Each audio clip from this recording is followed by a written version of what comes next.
pagi, Bu. Apa kabarnya hari ini? Baik, Bu. Baiklah, Ibu harap semua baik-baik saja ya. Syukurlah kalau kalian baik-baik saja. Baiklah, sebelum kita mulai pembelajaran, kepada ketua kelas silakan pimpin doa terlebih dahulu. Baiklah teman-teman, sebelum memulai pelajaran kita pada pagi hari ini, ada baiknya kita berdoa menurut agama dan kepercayaan masing-masing. Berdoa mulai. Berdoa selesai. Baiklah, sebelum kita mulai pembelajaran, Ibu akan absen kalian terlebih dahulu ya.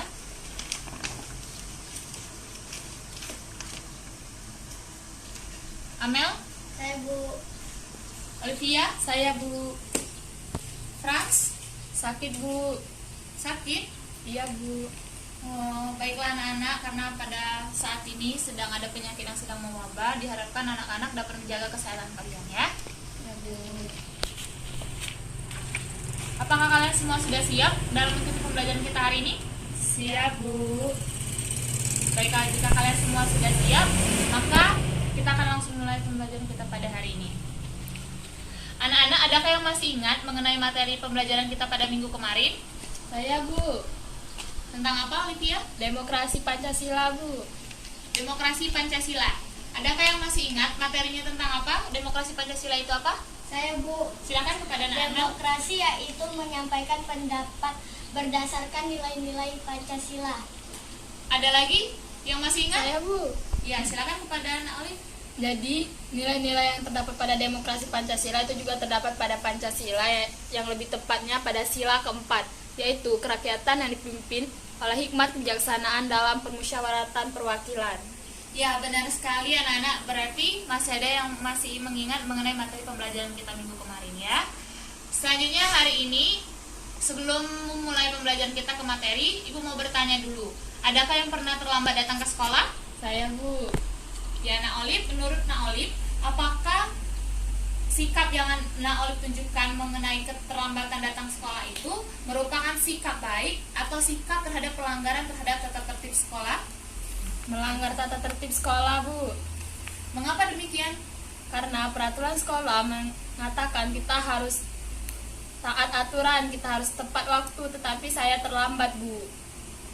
Ya, diharapkan setelah anak-anak sekalian menerima materi mengenai makna dari peraturan perundang-undangan Indonesia hari ini, anak-anak tidak lagi melanggar peraturan di Indonesia, terutama sebelum ke Indonesia, anak-anak harus menaati terlebih dahulu peraturan yang ada di sekolah.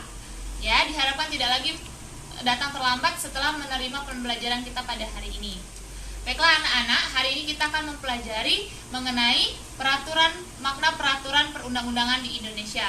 Hari ini kita akan menggunakan metode yaitu game atau tebak kata. Ada yang sudah mengetahui bagaimana cara dan langkah-langkah dari tebak kata ini? Belum Bu.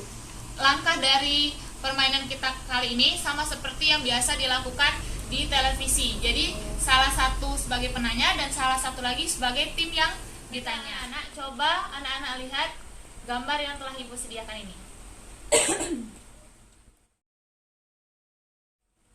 Nah, dari gambar tersebut, apa yang bisa kalian tangkap mengenai peraturan perundang-undangan? Seperti gambar yang sudah Ibu berikan tadi.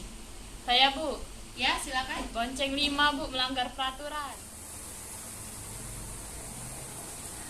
Baiklah anak-anak, dari gambar yang sudah Ibu berikan tadi, dapat kita tarik bahwa peraturan perundang-undangan atau gambar yang sudah kita tonton tadi merupakan salah satu pelanggaran terhadap adanya peraturan perundang-undangan.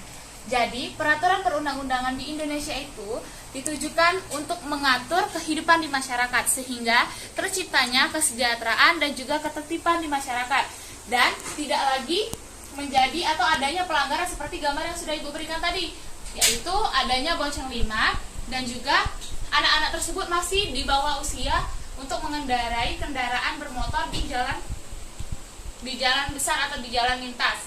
Nah, anak-anak, peraturan perundang-undangan di Indonesia itu dimaksudkan bahwa maknanya ini ialah untuk mengatur hidup kita sehingga terciptanya suatu kondisi yang aman, damai, dan tentram. Perundang-undangan sebagai keseluruhan susunan hierarki peraturan perundang-undangan yang berbentuk undang-undang ke bawah, yaitu semua produk hukum melibatkan peran lembaga perwakilan rakyat bersama-sama dengan pemerintah ataupun yang melibatkan pemerintah, karena kedudukan politiknya dalam melaksanakan produk legislatif yang ditetapkan oleh lembaga perwakilan rakyat bersama-sama dengan pemerintahan lainnya.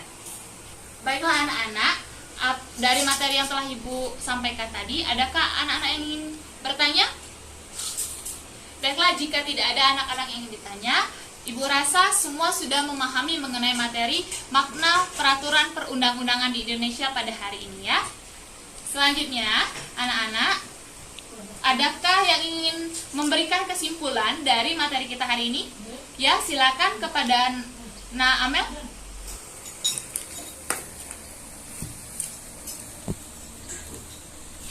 Ya, bagus sekali tanggapan dari Amel. Adakah anak-anak lain yang ingin menanggapi? Silakan kepada Olive.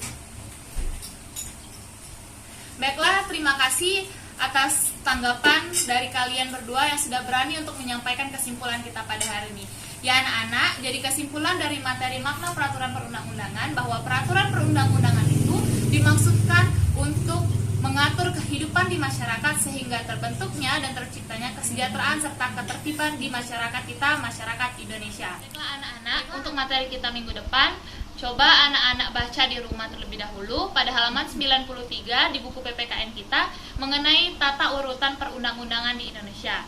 Nah, kalian silakan baca itu terlebih dahulu materi kita minggu depan mengenai tata urutan perundang-undangan di Indonesia. Baiklah, Ibu rasa cukup pembelajaran kita pada hari ini. Silakan berikan tepuk tangan untuk kita semua atas pembelajaran kita hari ini. Anak-anak, silakan bersyukur menurut agama dan kepercayaan kalian masing-masing. Baiklah, Ibu rasa sudah cukup pembelajaran kita pada hari ini. Sekian pembelajaran kita. Terima kasih kepada anak-anak sekalian. Selamat pagi dan sampai jumpa di minggu depan.